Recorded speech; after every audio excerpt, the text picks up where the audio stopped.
nosotros habíamos invitado a Tenoch Huerta, al actor Tenoch Huerta, antes de un episodio que aconteció en el curso del día de hoy. Y es que luego de una intensa movilización en redes sociales, el Consejo Nacional para Prevenir la Discriminación, el CONAPRED, informó de la cancelación del foro Racismo y o Clasismo en México, en el que participaría, además de Tenoch Huerta y Maya Zapata, el cómico, el comediante, esta cosa que se llama Chumel Torres, a quien decenas, centenares de usuarios en redes sociales, y no solamente en redes sociales, han descrito como racista, clasista y discriminatorio pues en general, Alejandro. Sí, bueno, de hecho la invitación de CONAPRED a Chumel Torres, que no entiendo muy bien todavía la justificación, o sea, qué fue lo que inspiró esa invitación a un personaje como Chumel Torres, que pues ha sido señalado permanentemente justo por discriminación y por racismo y por clasismo, pues protestaron, eran miles de tweets, eran miles las personas que protestaron, entre ellos en particular, Álvaro, Beatriz Gutiérrez Müller, la escritora y esposa del presidente López Obrador, quien le recuerda en un tuit a este personaje, le dice ella misma, a este personaje, le dice que siendo menor de edad había discriminado y le había pueto un apodo a su hijo. Pues es un personaje que hace lo que sea para hacer reír, y bueno, ahí están las consecuencias de eso. Pues es calificado en las redes, ese es el concepto que se tiene en redes de él, de que es un clasista, un racista, pues bueno, ese es el resultado. Sí, efectivamente, una vez que se estalló la polémica, el CONAPRED informó precisamente de esta cancelación y en su cuenta de Twitter añadió: escuchamos a la ciudadanía, reconocemos los inconvenientes de ciertas decisiones y actuamos en consecuencia. Nuestra misión para lograr un país más igualitario, menos polarizado y menos desigual no cesa. No cesa. Eso fue lo que escribió el CONAPRED en su cuenta oficial de Twitter. Sí, me recuerda mucho esta idea de que si Hitler viviera, en algún momento leí una parrafada muy importante, muy interesante. Si Hitler viviera, lo invitarías a un programa para jugar con él al bigotito. No digo que no comparo, por supuesto, a este personaje que en realidad ni lo conozco, ni sé bien quién es, pero sí como que CONAPRED le falló ahí al momento de afinar el tiro. A lo mejor lo invitó, no tengo idea, pero a lo mejor lo invitó para jalar cierta audiencia, pero al final el personaje, pues es ese personaje que juega con esos elementos, el clasismo, el racismo, y pues para allegarse, lo diré así, clientela. Entonces, pues bueno, el ejercicio de CONAPRED se canceló el día de hoy. Bueno, pero previamente, apenas el 11 de junio, la semana pasada, pues hubo un ejercicio, yo creo que muy bien elaborado, pues un conversatorio, una plática sobre racismo y discriminación en el que participó Yalitza Aparicio, con quien platicamos precisamente al día de ayer aquí en Los Periodistas, y también participó Tenoch Huerta, actor, quien hoy precisamente, luego de la cancelación del foro en el que iba a participar junto con el cómico Chumel Torres, escribió en su cuenta de Twitter lo siguiente: no dejemos que las polémicas empañen lo verdaderamente importante del tema, que es la lucha contra el racismo, clasismo, misoginia en México. No hay mártires ni villanos, sino una sociedad vulnerada históricamente por prácticas discriminatorias.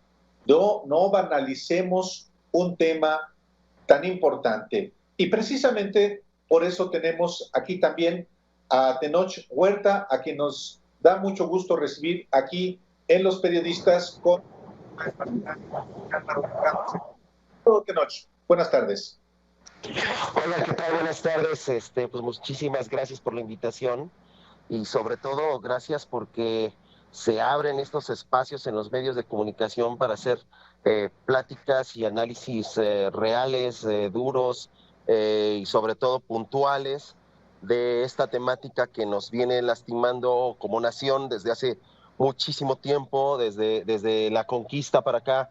No hay que olvidar que México se construye sobre leyes de segregación racial, donde hay una clasificación racial explícita en la construcción de esta nación y que si bien después de la independencia se quedan abolidas las clases y las castas, perdón, y incluso la esclavitud, en la práctica el país sigue funcionando de la misma manera.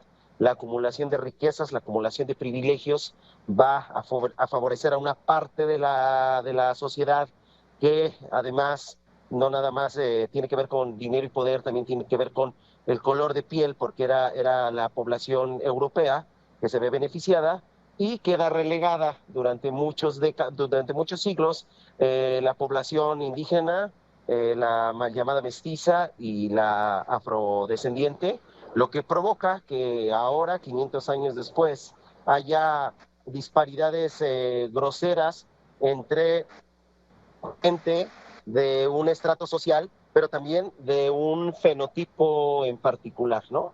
Entonces, yo creo que es importante que todos nos sumemos a la discusión, que no sea un momento nada más de polémicas, que se distraiga uno en estos temas de que si dijeron o no dijeron, que si esto o el otro, no. Creo que esto nos trasciende a nosotros mismos, no tiene nada que ver conmigo, no tiene nada que ver con María Zapata, no tiene nada que ver con Chumel Torres, tiene que ver con la historia y cómo está configurado este país. Es ahí donde tenemos que poner el dedo en el renglón, donde tenemos que obligar a nuestras autoridades a que legislen y tomen acciones severas en contra del racismo y el clasismo, donde todos tenemos que desmontarlo desde nuestra casa, desde nuestra familia, de la escuela, la universidad, el trabajo, en todos los espacios, nosotros como actores, en la representatividad, en los medios de ciertos grupos. Entonces, yo creo que la polémica que se suscita en torno a una persona, porque al final del día fuimos 4 los que quedamos fuera de la plática, al final del día eso no es lo importante. Lo importante es que el tema se ponga en la mesa y que aquí no hay, como lo puse, no hay mártires ni villanos. El racismo de México trasciende a los que estamos en este momento hablando. Esto es por todos nosotros, ¿no? Y si yo tengo el privilegio de tener unos expertos, pues los utilizaré para desmontar este vicio nacional. Claro. Tenemos una especie de fascinación, no sé si lo veas así, Tenoch, por no decirle las cosas por su nombre. Luego batallamos mucho para decir, esto está pasando en este país y pasa de esta manera. Yo, por ejemplo, cuando llegué a la Ciudad de México, pues venía de Ciudad Juárez, y llegué, como dice Álvaro, con mi caja de huevo a la estación. No, así, pero eso es lo que dice siempre Álvaro Delgado. Pero bueno, cuando llegué a la Ciudad de México sí me llamó mucho la atención, y lo digo abiertamente, que había una separación brutal entre por razones de color de piel, por razones de tu origen, incluso en los edificios. O sea, una mujer que trabajaba en una casa, pues vivía en un cuartito ahí arriba, era siempre el fenotipo, más chiquita, muy morenita, y eso no nos atrevemos a decir, pues, ¿qué está pasando en las azoteas? ¿Por qué vive una población que no tomamos en cuenta? Que es real y que de verdad en algunas otras partes de México, por supuesto que el racismo es un problema de todo México, no se ve de esa manera tan profunda, tan marcada como en la capital mexicana. ¿Te parece, Tenoch, que que le huimos a ese debate, que no queremos planteárnoslo. ¿Por qué? Porque nos conviene. ¿Por qué? Pues mira, es multifactorial. Primero, si somos maestros en los eufemismos, ¿no? Por ejemplo, en las empresas te dicen, usted no cumple con el perfil de la empresa, para decirte, estás muy prieto para que te demos un puesto directivo, ¿no? Decimos en las castineras, buscamos un perfil latino internacional, para no decir un caucásico bronceado. Ponemos el eufemismo de mexicano de carácter, para no decir pues cualquier mexicano de la calle, ¿no? Entonces somos maestros en los eufemismos y creo que muchos factores convergen, ¿no? Por ejemplo, no queremos aceptar el racismo porque nadie quiere ser el malo del cuento. Nadie quiere decir, sí, yo soy racista, yo soy clasista, ¿no? Para empezar. Entonces, hay una negación a ser el malo. Segundo, creo que el discurso dominante acerca del racismo lo hemos obtenido principalmente desde Estados Unidos. Estados Unidos lleva muchísimo tiempo, décadas, hablando del tema, y hay un montón de películas, series, programas, literatura, trabajos académicos que hablan del racismo. Y entonces, en las películas norteamericanas, por ejemplo, vemos una cruz quemada enfrente de la casa de una familia. Y vemos a alguien vestido de blanco con su KKK en el pecho o en la espalda, ¿no? Con su cruz roja. Y como en México eso no pasa, dicen, bueno, es que no es racista. Yo no estoy quemando cruces enfrente de la casa de nadie, por lo tanto no soy racista. Yo no me visto de blanco con las cobijas y me pongo mi cucurucho en la cabeza, pues por lo tanto no soy racista. O sea, como el discurso dominante nos llega de la narrativa norteamericana acerca del racismo y nosotros no nos identificamos con ella, entonces decimos, no puede ser racismo. ¿Por qué? Porque, por ejemplo, nuestros medios de comunicación se han hecho güeyes tanto tiempo que ni siquiera hablamos. La plática en México está tan en pañales, pero tan en pañales, que ni el más racista ni supremacista de los norteamericanos se atrevería jamás a negar que en Estados Unidos hay racismo, por ejemplo. Ni el más skinhead de los skinhead alemanes diría en Alemania no es racismo. ¿Me explico? Y nosotros en México ni siquiera podemos aceptarlo. Entonces, por otro lado también creo que sí hay gente que se da cuenta que hay un discurso que obviamente favorece a los grupos de poder. También eso es cierto. O sea, yo creo que son los muchos menos, pero también entendamos que mucho de la superioridad o mucho de las justificaciones que tienen ciertas élites para ejercer el poder es que dicen que ellos tienen una superioridad cultural, que ellos tienen los recursos educativos y culturales para tomar las decisiones importantes de este país, por lo tanto ellos tienen el derecho, ya no divino, sino el derecho cultural a ser quienes gobiernan esta nación. Entonces, creo que pasa por muchos aristas y lugares, y cada persona que lo niega, lo niega desde diferentes lugares. Tenoch, ¿se puede ser tolerante con los intolerantes? ¿Se puede tolerar el racismo? ¿Se puede tolerar el clasismo? ¿Se puede tolerar a quienes actúan discriminatoriamente por condición económica, por condición social, por condición sexual, por creencia religiosa? ¿Qué te parece si, volviendo a breve pausa, platicamos sobre eso? Sí, realmente no le debemos poner, no debemos identificar a quienes son racistas, clasistas, porque también no podemos, el racismo se expresa en personas, en comportamientos de ciertas personas. ¿Hay que ponerle nombre y apellido o no? Regresando del corte, platicamos sobre eso, si te parece. Regresamos. Perfecto.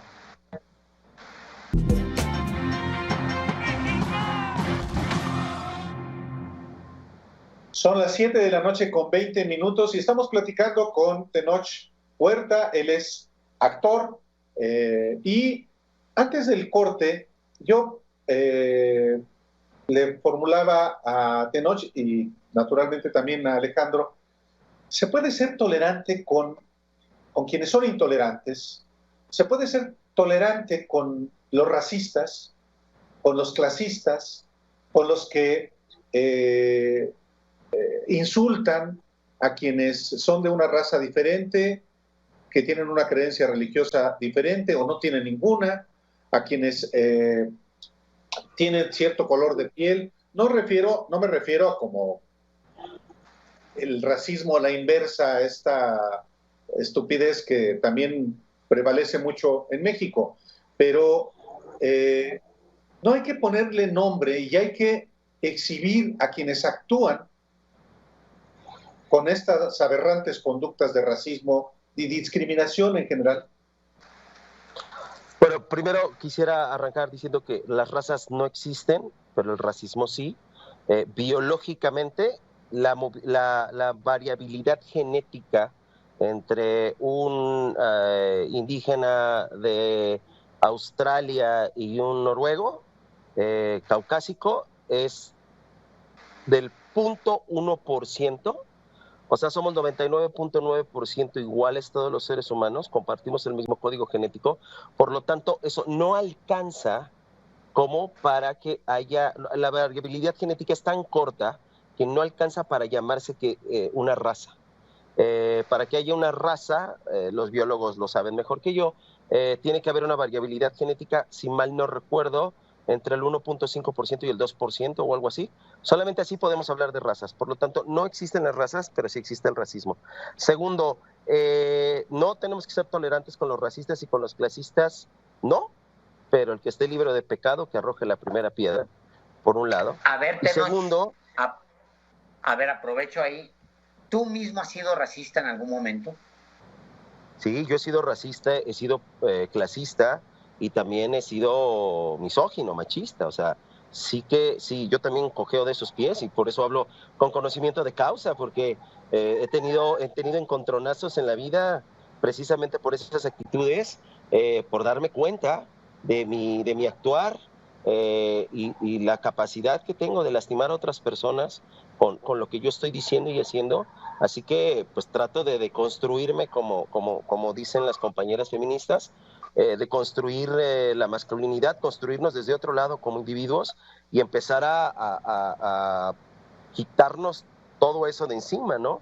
Ahora, si bien no tenemos que ser tolerantes con los intolerantes, con los racistas y con los clasistas, ciertamente, legalmente, el marco jurídico mexicano permite cualquiera de esas manifestaciones, siempre y cuando yo no esté llamando al asesinato o al suicidio o algo por el estilo. La ley protege para que yo diga cualquier tipo de discurso, ya sea racista, ya sea clasista, ya sea misógino. La ley protege ese derecho de expresarlo. Si está bien o está mal, yo no sé, pero lo cierto es que la ley lo permite. Ahora, si no queremos que se empoderen discursos racistas y clasistas, pues creo que ya entonces como ciudadanos podemos actuar, podemos hacer cercos mediáticos, informativos o cercos alrededor de estos discursos, si se puede exhibir o no a la gente. Ahora sí que eso ya son acciones que cada quien tomará, pero lo cierto es que legalmente no se puede. Entonces creo que también ahí podríamos y tendríamos que hacer un ejercicio muy, muy claro y muy, muy detenido y muy a conciencia de si se puede legislar o no, y qué tan conveniente es legislar y quién puede utilizar esas legislaciones para censurar cierto tipo de discursos, por ejemplo. Entonces, si bien no se debe de tolerar el racismo y el clasismo, si bien se tiene que hablar, yo siempre soy partidario de que cuando alguien comete actos de racismo, de clasismo, misoginia y demás, pues es mejor hablar y tratar de convencer y hacer que la gente cambie de opinión, pero legal, lo repito, así quiero ser muy enfático en eso, legalmente no se puede hacer nada.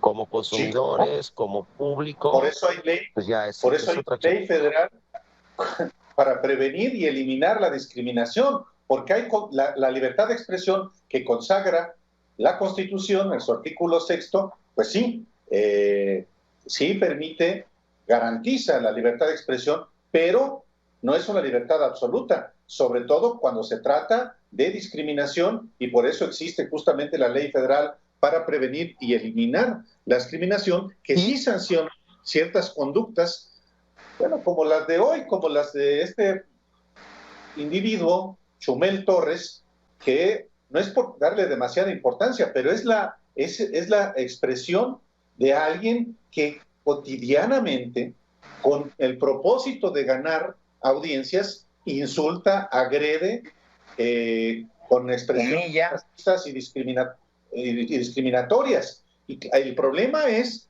que si alguien como este individuo tiene casi 3 millones de seguidores en Twitter, pues seguramente muchos de esos casi 3 millones de seguidores piensan exactamente como él. Y ante eso no podemos ser indiferentes quienes creemos que este país debe estar libre de todo tipo de conductas discriminatorias. Totalmente, pero una cosa es que a nivel discursivo tengas un discurso discriminatorio y demás, ¿no? Racista, clasista, y otra que sea en las prácticas.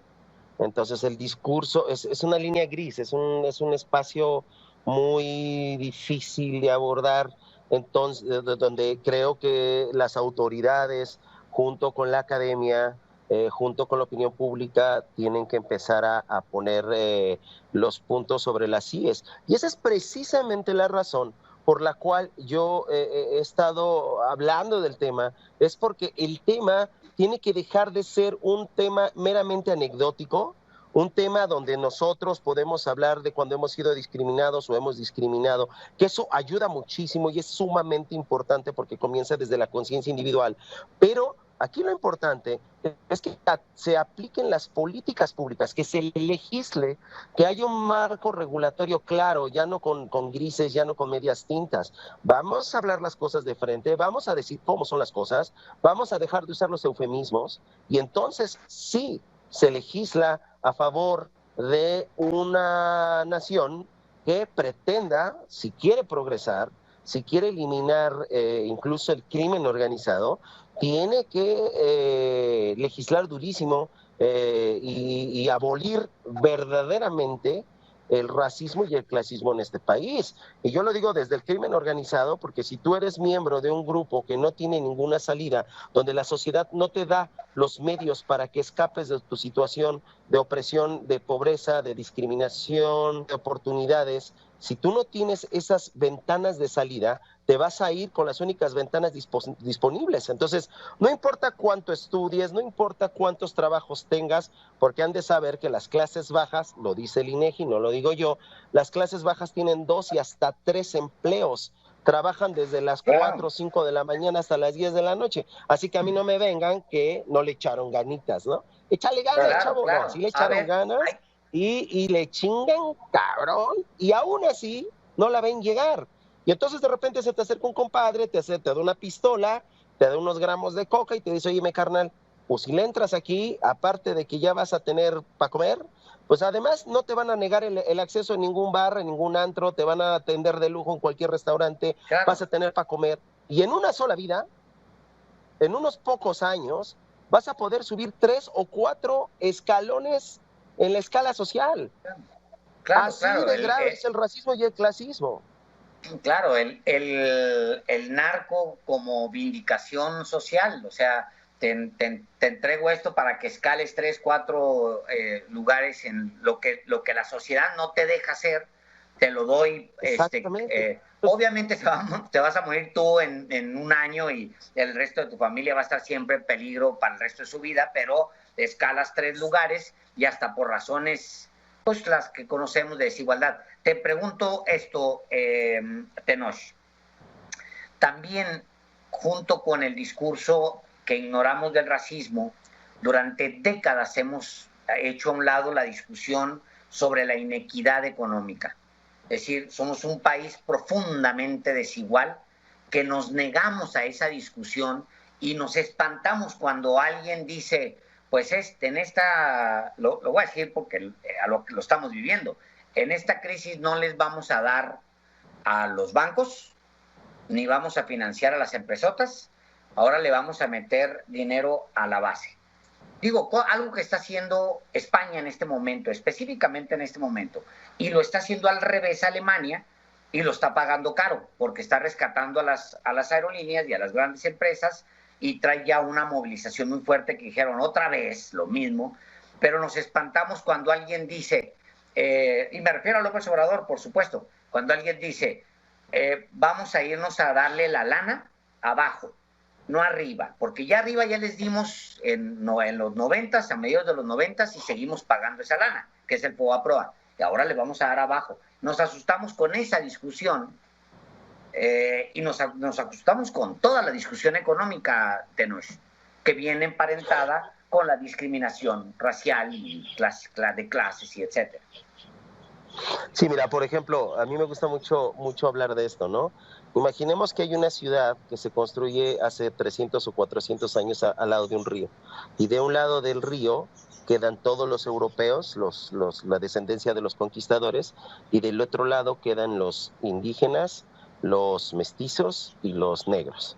No pueden establecerse del lado blanco porque hay una ley que lo prohíbe. Entonces pasan los años, pasan los siglos, y del lado blanco se queda toda la inversión. Tienen luz eléctrica, agua potable, drenaje, las mejores escuelas, pavimentación, buenos parques, centros de esparcimiento, tienen centros comerciales, tienen inversión, pero además los gobernadores nacen de ese lado blanco de la ciudad, y también los presidentes municipales, y cuando hay que hacer obra pública se lo dan a los del lado blanco porque son los primos, porque son los tíos, porque son los padrinos, los ahijados, los compadres, y entonces la acumulación de privilegios, la acumulación de riqueza empieza a recaer de un lado de la ciudad. Del otro lado, donde están los mestizos, los indios y los negros, no hay inversión. Entra tarde el drenaje y entra deficiente, entra tarde el agua potable y entra deficiente, no hay ningún tipo de seguridad social, no hay escuelas, no hay parques, la gente vive en precariedad, la lana no se queda de su lado. Obviamente ni los presidentes municipales, ni los gobernadores, ni los senadores, ni nadie nace de ese lado. Por lo tanto, no hay acumulación ni de riqueza, ni de poder, ni de representatividad. Y después tienen a bien hacer sobre el río hacen una calzada, y entonces de un lado de la calzada queda predominantemente blanco después de 400 años, y del otro lado de la calzada queda predominantemente moreno y pobre después de 400 años. Bueno, este ejemplo que acabo de poner es la fundación de la ciudad de Guadalajara. No lo digo yo, hay un estudio del CIDE donde nos dicen cómo se fundó Guadalajara. Esta acumulación de riqueza y esta acumulación de desventajas, de desigualdades, va cobrándonos factura con el tiempo. Y la única manera, tampoco lo digo yo, lo dicen académicos que yo conozco, de cerrar la brecha de desigualdad para que las acumulaciones de riquezas y de carencias se empiecen a igualar, la única manera es que la inversión, el poder y la generación de riqueza ahora pase del otro lado, o sea, al lado moreno de la vida. Necesitamos hacer estas compensaciones. Entonces, si tú le sigues dando dinero al lado europeo de la ciudad, evidentemente seguirá acumulando riqueza, y el lado moreno de la ciudad no va a tener ninguna. Así que estas políticas públicas, por muy polémicas que nos suenen, al final del día están probadas en otras partes del mundo, están probadas incluso en países del llamado primer mundo, y han tenido mejores resultados que seguirle dando dinero a los ricos, porque hay este mito de que la riqueza se derrama, ¿no? Que un rico va a tener tanto dinero que va a seguir poniendo empresas. Bueno, hay un límite humano del número de empresas que puede poner un rico, porque ya no va a haber más mercado, entonces no va a crear más empleos, y con la automatización, muchos menos. Lo único que hay es una acumulación de riqueza y de poder en unas cuantas manos. Así funciona, no lo digo yo, lo dicen los académicos, pues, lo dice la historia. Pues sí, Tenoch, muchísimas gracias por compartir con el auditorio esos posicionamientos. Es un tema al que hay que seguirle entrando, seguirlo discutiendo, seguirlo debatiendo, y hoy, pues muchísimas gracias por esta oportunidad de estar en Los Periodistas. No, muchísimas gracias a ustedes, y no hay que quitar el dedo del renglón, el dedo de la llaga. Hay que seguir hablando de racismo y de clasismo en este país. Súper, gracias, Tenoch. Volvemos después de una breve pausa.